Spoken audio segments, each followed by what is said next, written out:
Hi, I'm Alvin Pasaoa, Hello, my name is Kevin Jefferies. and this is the 635 podcast. The 635 podcast is about local politics, economics, and social and cultural issues in the Alvin Community College area. The views expressed on the show are those of the participants and do not reflect the views of Alvin Community College. This is the 635 podcast, and I'm back here with Kevin Jefferies. Howdy. And today we are going over some of the outcomes from the primaries that was, it was yesterday? Yesterday. All right, and we're going to go over the process of the primaries, what that was like. We're going to get some behind-the-scenes action. Kevin, were you there yesterday? I was there. Okay, awesome. So we're going to have some on-the-ground footage, and then after we talk about the process, we'll talk a little bit about the results. So, Kevin, walk me through what was it like? Empty. It was very, very low key. This might have been the easiest election. Not much turnout. I think we had a total of 70 voters. A little bit less, actually. I think 69 was the actual number, so there wasn't an awful lot going on. And we weren't expecting too much. I was working the polling location in Harris County. There was in this place called Independence Hall, if anybody's familiar with Harris County, and you get on Airline Drive as it goes north from the Loop, and it crosses over 45. You keep going up, just really only about 4 blocks or so, and there's a place called Independence Hall. What city are we talking about? We're talking about the city of Houston. Okay. And when you get to Independence Hall, it's off to the right, and it's it's reserved mostly for elderly and people with disabilities. So a lot of folks with little scooters, so heavy use of the handicapped equipment and whatnot. Some people with hearing issues, visual issues. So we were busy with that part of it. And the way things have worked out recently, and I think a lot of this is because of technology. When I first started doing these things back in 2012, everything was paper, and so everything had to be printed up and ready for you.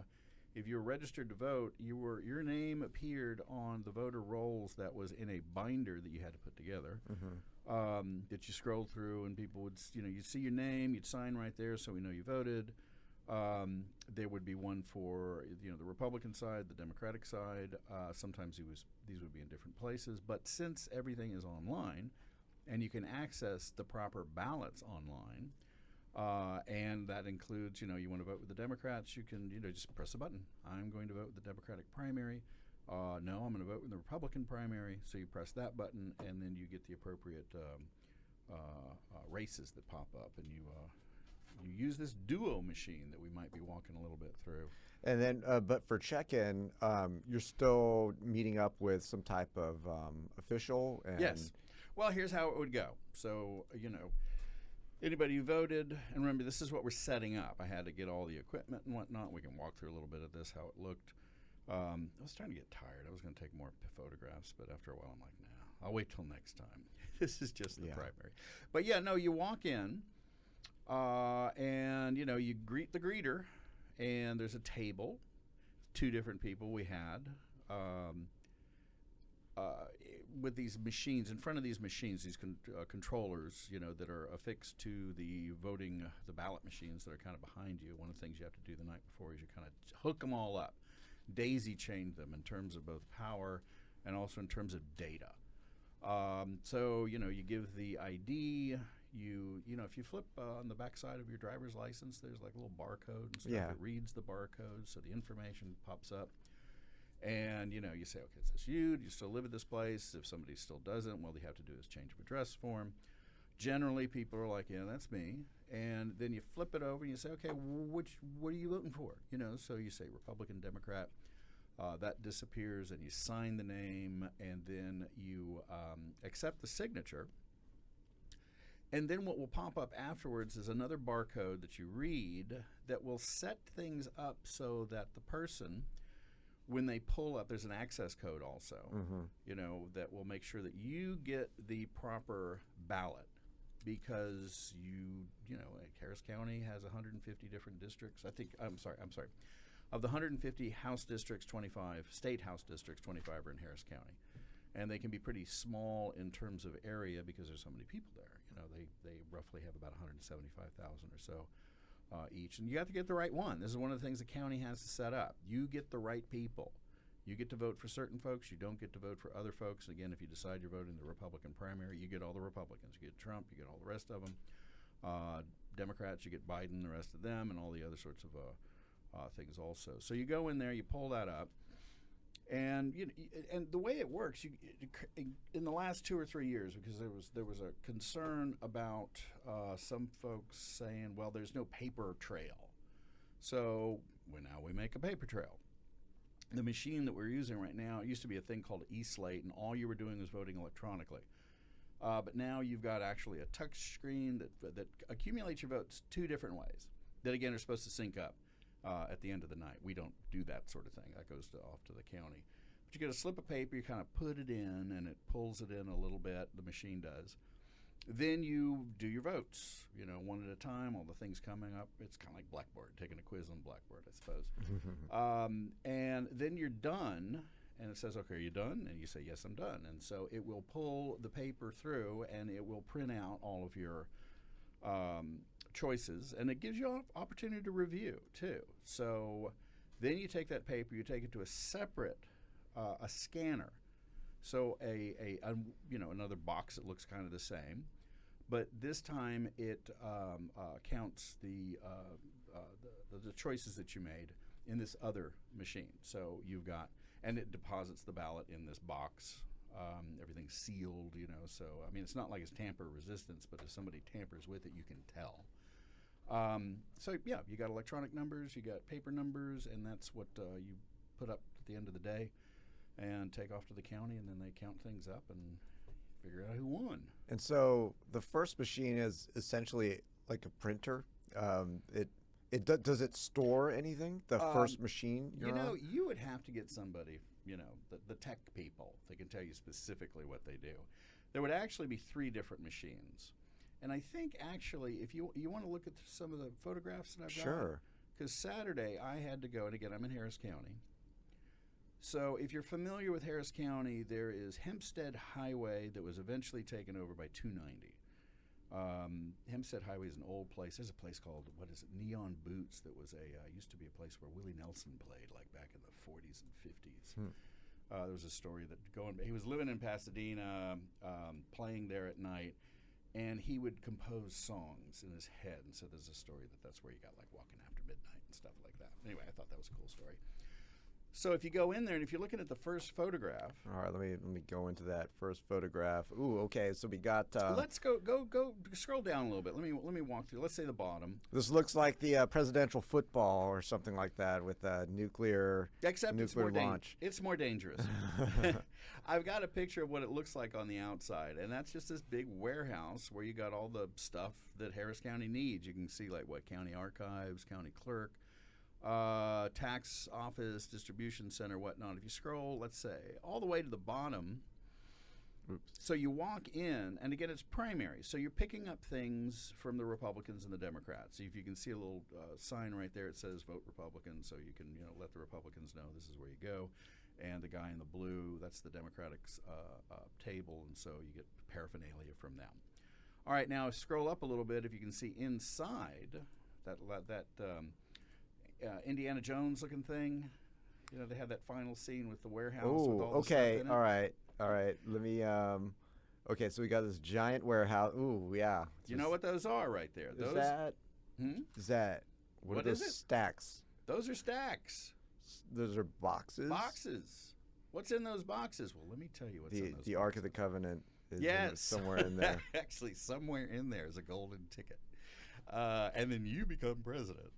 All right, so what you see there are a bunch of little caddies, and in each of those are things that the election judge is supposed to take, and a lot of that stuff is what you return afterwards. Now, it's not everything.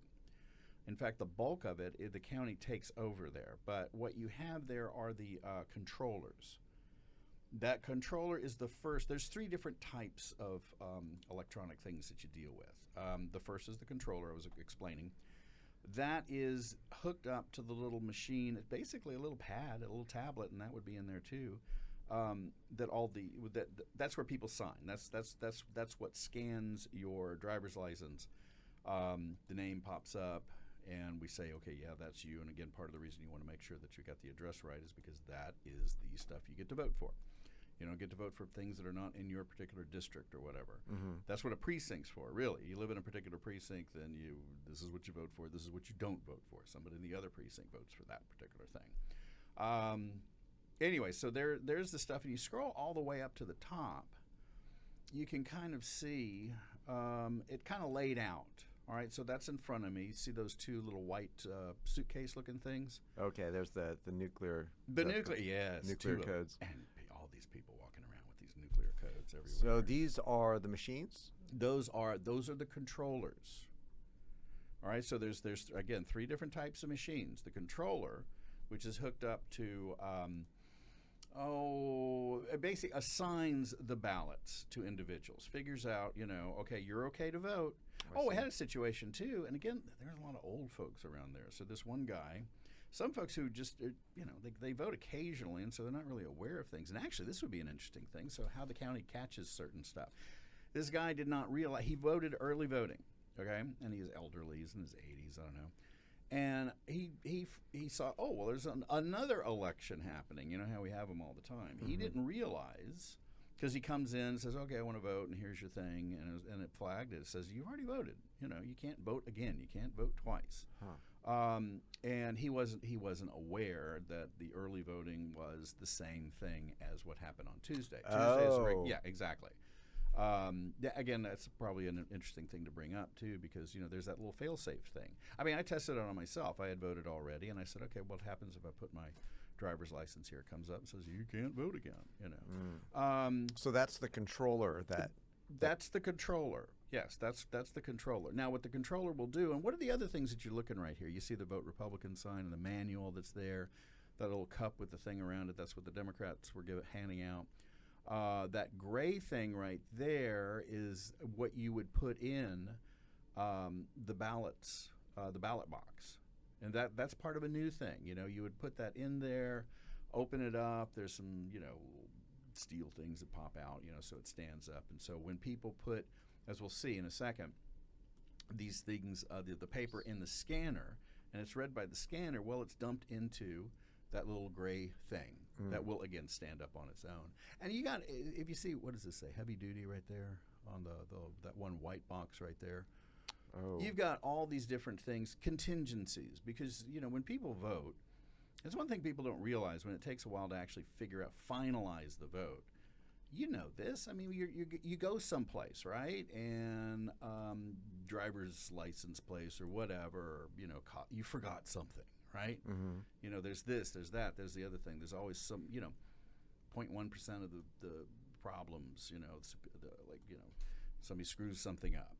I think I mentioned one time, I don't know if we've gone over this previously in discussions, but back when everything was paper, when this guy, his name wasn't around, he says, yeah, I'm registered to vote, blah, blah, blah, blah.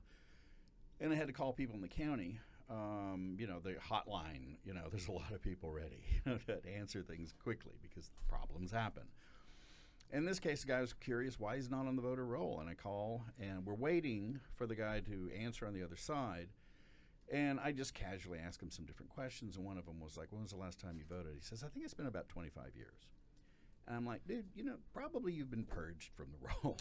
Because, again, another thing people don't realize when you hear these stories about, dead people on the voter rolls, one of the first things you don't necessarily think when grandma dies and you're dealing with all the stuff, that one of the things you should do is call the county and get her removed from the voting rolls. Mm-hmm. So sometimes it takes a little while for that to, in fact, actually occur. So we ended up, I think it was resolved against him, and it was like, dude, you got to re-register.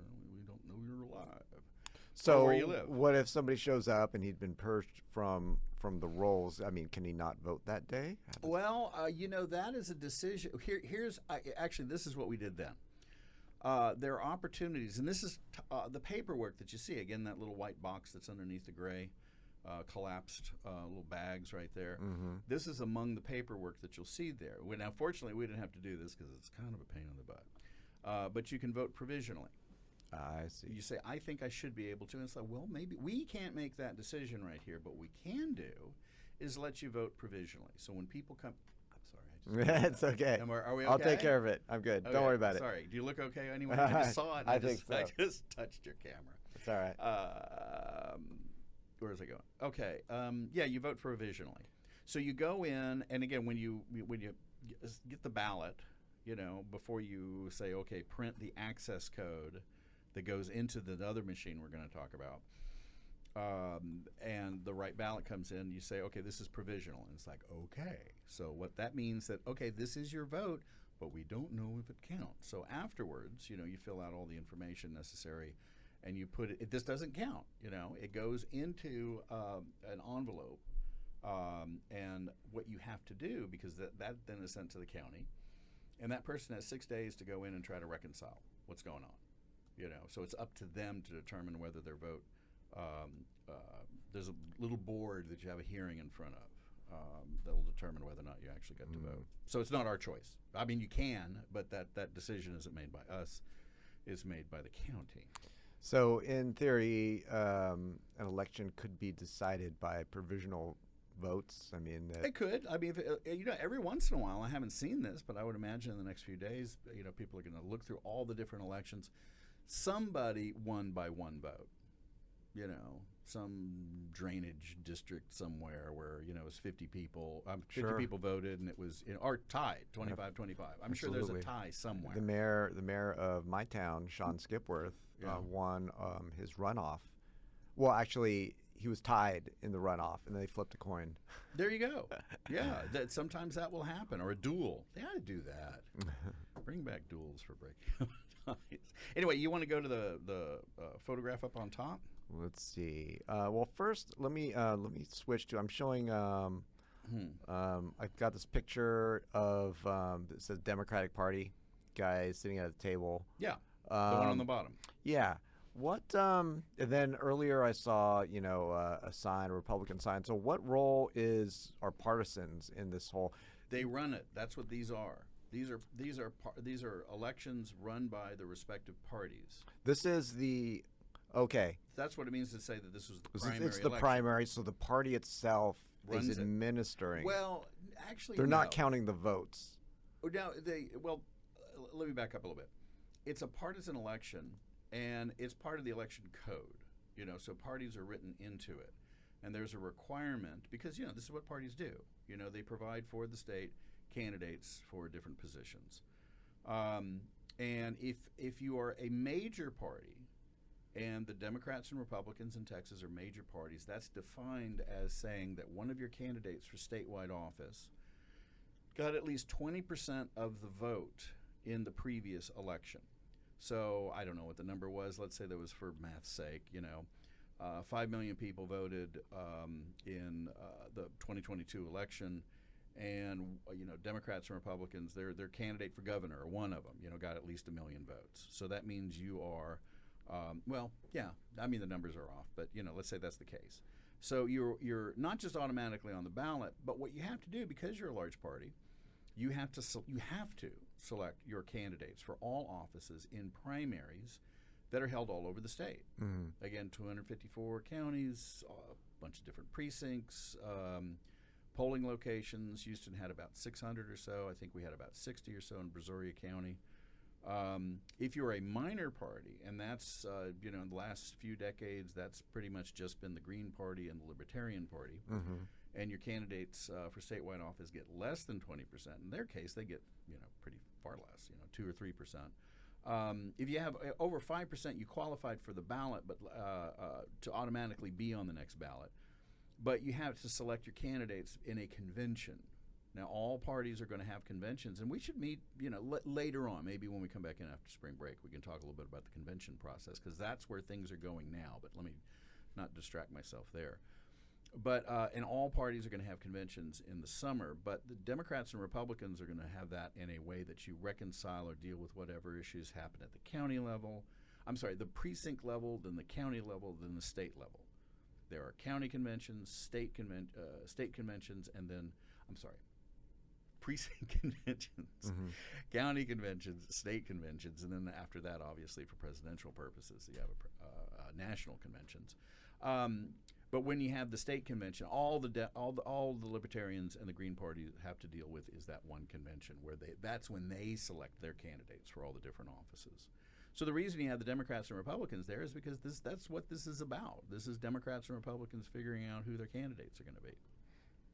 Interesting. And this picture of a guy at the table, Democratic Party, this was at this sort of the warehouse? This was in the warehouse. This was not the voting location. Oh, no. The voting location we're going to see in a second. In fact, you can't have that within 100 feet of the voting location. Yeah. So, okay. So coming back to that picture, because I saw coming back to the suitcases, and there's a sign that says "Vote Republican." That's the one, also the same one. Oh no, well, not the exact same one, but if you look at that one at the bottom where you see the guy in the blue, the rainbows, Democrats, you can see the little sign, and that says "Vote Republican." So yeah, those were both at the warehouse. Those are at the warehouse. Now those are optional. You don't have to put those things up, but it's a way to remind people that that's what you're doing here. You know, you're either going into the Republican side. Well, I said Republican side or Democratic side. That was the case 2 years ago. Last time I worked one of these things. Now they're all jumbled together. Every time there's an election, there's something different. You know, and again, it was 4 years ago that we started using these duo machines. Because before that, I mentioned the e-slate. It was just an electronic thing. Prior to that, it was just a paper thing. So every time there's an election, there's something brand new. Legislature's always tweaking with little things. And so part of the reason you have to continually be trained is to kind of stay on top of all these changes. Now, so when it comes to the act of counting, this is done through what? The paper ballots going through a machine? Let's back up. Or is it electronic? Go up to the top.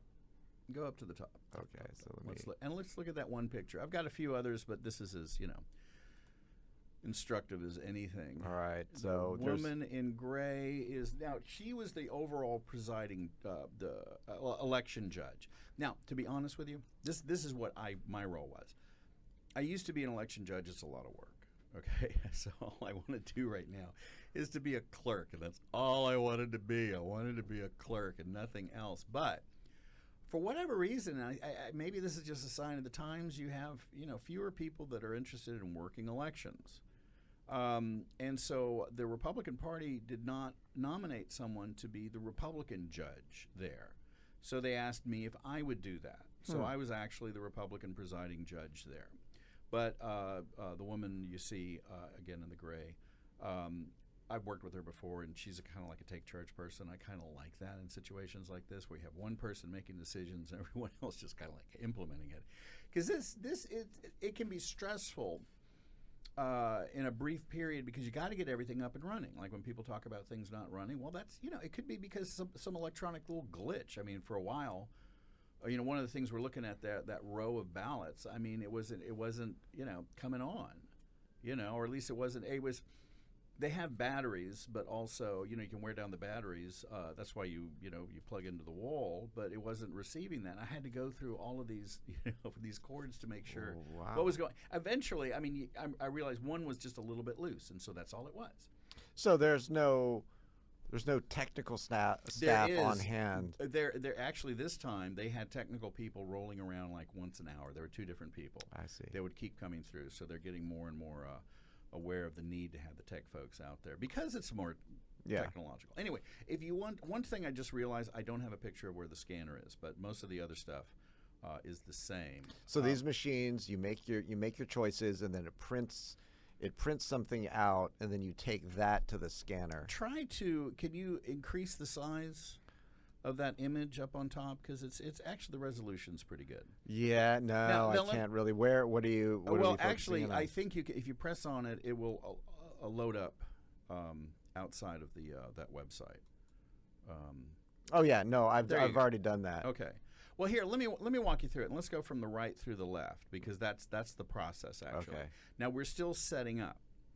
One of the ways you can see that we're still setting up is that the controllers are still closed. You got to get everything else kind of like set up before you hook that stuff up. The controllers, which again is where the data. Basically what you're doing is people are getting the paper and whatnot. They're inputting data in the ballot machine, the ballot boxes. If you want to scroll off to the left, you can see all of that. You see a little area where you kind of like see where a piece of paper would slip in. And again, they're all still loading up. That's why you're not seeing anything related to the votes or whatnot. I should have gone through it one time and just kind of like said, okay, this is what it looks like. But that's for next time. We'll do this again next year or 2 years from now. But the voter is inputting data that again is read in two ways. You're reading it digitally. That will go off into the controller, but then also it's being recorded, I guess manually, I don't know, in that piece of paper. And the piece of paper is what you walk through. And again, my apologies, I don't have a picture of the scanner. But that is going to be picked up in another place. Now, one of the things that has to be done, now we don't have to deal with it. It used to be that was, we would deal much more with the counts. We don't have to deal with that because everything's digital. And so that it's a little bit easier in that regard than it was, say, 5-10 years ago. But that presumably then at the county level, with watchers and cameras and all of this, you got people that are, totaling all this stuff. But anyway, going off all the way to the right, if we want to do this a little bit. So that table where you see Tony is her name, and I forget the woman's name, Karen, on the other side. You see those little tablets on the table? Yeah. Those tablets are what were going to be on small little stands that would rotate. Well, let's say they could swivel. Face you, face the voter. That is what will record the driver's license information. And everybody uses somebody came in with a driver's license and a passport, and we're like, well, let's see if we can do the passport. And we really couldn't figure out how to read it off the passport. It didn't matter because he had the driver's license. Anyway, so that's what hooks up also, like I said, to the controller. That's where you get this little barcode once you say that, the guy, they figure out where they're going to vote, that they can vote. And that is then going to be received, the information, the barcode that it gives you is going to be, we read that, we got a little scanning device, optical scanning device that will give that information to the controller. And the controller will then spit out an access code that you take.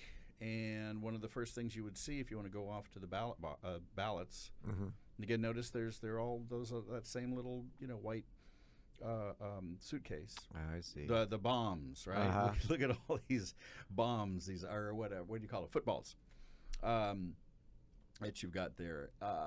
Anyway, so you got your piece of paper, you got your access code. Now, if you notice that the first two are a little bit lower, a little bit wider, so if you're in a wheelchair, you can just roll right into it. And these were used an awful lot yesterday. Oh. The other ones, there's 4. They're all hooked up together, a daisy chain, both in terms of data, also in terms of power.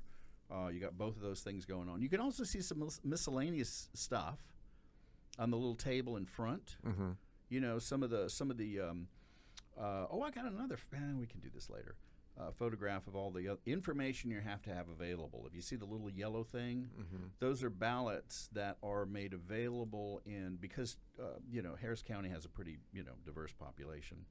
Voting Rights Act says that it's got to be in significant language minorities, and so English, but also Spanish and Vietnamese, and some form of, I don't know which Manchurian, or whatever, I don't know, Mandarin. Mandarin, yeah. Manchurian. My apologies. Mandarin Chinese, I believe, but I don't know for sure. Now, are those languages on the electronic devices, or yes, yeah? You have a choice. I don't think we had anybody that used anything other than English. There was a lot of Spanish. And again, another deficiency where there's a woman who was supposed to be our designated Spanish language expert who was ill and couldn't come. I can struggle with Spanish, so I ended up being sort of a designated, do what I can. But once you're loaded up, then you can get everything in Spanish or the other languages if that applies as well. I don't know. So what you're looking at there, those the line of 5 different devices. That's what you vote on. It's a touch screen. And then once you're done and you hit I'm ready to go, print the ballot, it will print out. And then you walk over further to the right. And again, further to the right? Well, yeah. I mean, like I mentioned before, this is what they're doing. There's a couple of entrances. You're not seeing any of them here. That little door you see to the left, that's a little kitchenette. I see. The screen door or whatever, that's a glasses sliding door. That stayed closed. To the right is where people would have walked in, so you can't see that. Mm-hmm. But also, as you're walking out, that's where the ballot boxes are. The places where you would scan your ballot, and it would keep the scanned ballot, and then you go about your business. Okay. You get you see the waving flag on the screen, and you get your sticker. Okay. I gave out. Nice. We gave out 69 stickers. Well, a little bit more because sometimes people got more than one because they were nice to us. Is that the number of people who went through while Yes. you were staying there?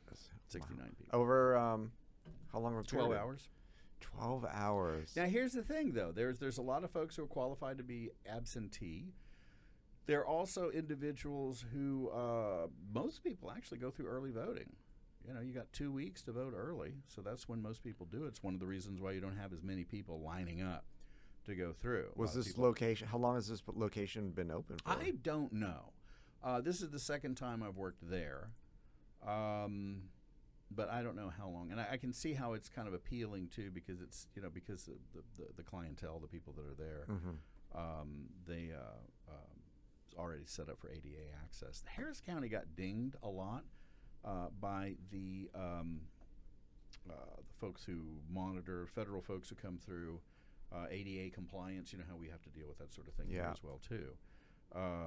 And there was all sorts of stuff they were told to do. And so they were like, for example, one of the things we had to do. Oh, and by the way, in the back, if you notice in the back, you see that little brick wall, and right in front of the brick wall, you see these cages. Yeah. That's where all of these things would have been. And one of the things we have to do the night before is set all this stuff up. I mean, it's not hooked up and open so that people can use it, but at least the physical stuff is set up. And that includes, you see all the legs and whatnot, that's a separate thing. They're little bags, and is that what you see? I think that's no. I'm sorry. You see where you see a vote Republican, a little thing. That's a pool table. Yeah, and when you can also see some of the signage you're supposed to have out there. Vote here. Anyway, but those little, the stands are in little bags. So you break them out, you put them together. There are little power boxes behind that. You start, hooking all that stuff up. Then you put the controllers on there, and then all that stuff is attached to it. Little screens are in there as well too. You make sure everything is powered up. Batteries are ready to go, but you have to have that wall power because the battery is only going to last you about 4 hours or so. Sometimes things happen. We didn't have any kind of power issues. Other than what I mentioned before. That was just because one of the little plugs was a little bit loose. Just have to, keep tinkering with it. There were a few other things. There's, in order to get a lot of information, obviously you have to get it digitally, but they have their own little MiFi. Is that it's not a Wi-Fi. I mean, it is. But it's a hotspot. Well, a thing that is just for the county. So it's supposed to make it more difficult, I guess, for people to kind of come in and interfere with things. I see. We had issues. That was one of the things that technical people had to come through to make sure that we were able to deal with. But anyway, that's what it looked like. So it's mostly then electronic then, like despite it prints out a paper ballot, but then it gets scanned. It's mostly electronic. Okay. Now there's a story behind that, and again, it's a good thing we cover. It's the kind of thing we cover in our classes too. Maybe you're feeling some of this, but it's like the older you get, the things that were a big deal, 20 and 25 years ago, you suddenly realize kids have no idea because they were born after all of this stuff. But the 2000 election, where it was it went down to Florida, and like a 400 vote difference between the two major candidates. And then one of the things that happened, because there were all these requests for recounts, they had to go through the recounts. Now, a lot of these things were, physical, and you had these paper ballots that you'd put through, and styluses and whatnot, and figured out that some of these things hadn't been maintained. So there's a and again, anyone who's my age or around that remembers all that stuff. The hanging chad. The chads. I did not know that little piece of paper had a name. It's called a chad, and dimpled chads and things like that. And apparently, part of the stuff, especially with the dimpled chads, was you had these, and people would have a stylist. And again, you're dealing with older folks as well, and so the idea too was they're pushing through it. No one had cleaned the little troughs where these chads had accumulated over the years, and so you couldn't really punch all the way through it. But it would dimple it. Now this is where things got interesting. Same thing with the hanging chads. Even if something was perfectly fine, you don't think of removing that thing, but that became a big deal for folks, because if your candidate won a particular precinct, candidate won a particular county, you don't want to recount. Yeah. You don't want to run through those things again, because let's say that the reason that you won this particular vote right here was because that hanging chad, as you were putting it through a machine, closed up. Mm-hmm. Right?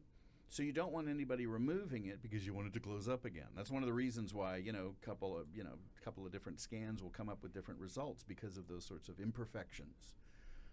Same thing with the dimpled chads. Anyway, so, there was this big push to try to, use electronic machines. And if you look at Texas election code, there's a bunch of sections there that discuss the nature of these things. And of course, every once in a while, there's different controversies that come up. Legislature changes the rules, and then you end up having new devices as a consequence of that. And again, what was it, 4 years ago, whatever it was, people, or maybe before, people were concerned that, there's no paper trail. Mm-hmm. How do I know these numbers are right? Well, now you got a paper trail. So but you also doubled up the amount of work that people have to do. Well, what's the take on these new hybrids? Is it, do people seem to be okay with it? Well, they seem to be. I was going to be snarky and say, well, they don't really have a choice. Well, you kind of, anyway. I don't see any, huge complaints. I think people seem to like these better than the previous ones. They were E-slates, and these things were produced before touchscreen technology got as easy as it is right now. Mm-hmm. So there was this little dial that you would spin in order to put a cursor or highlight your choices or whatever you wanted to do on a particular screen, and then you would hit cast, and then go on to the next thing. But as people got more and more used to touch screens, people would come in and they'd start pressing on it. It was broken. No, it's not that type of screen. But now you have that. I have not heard people really complain too much, but there have been issues. The paper. You put the paper in. You got to put it in, straight. You don't want it to crumple up or anything. We didn't have any issues like that.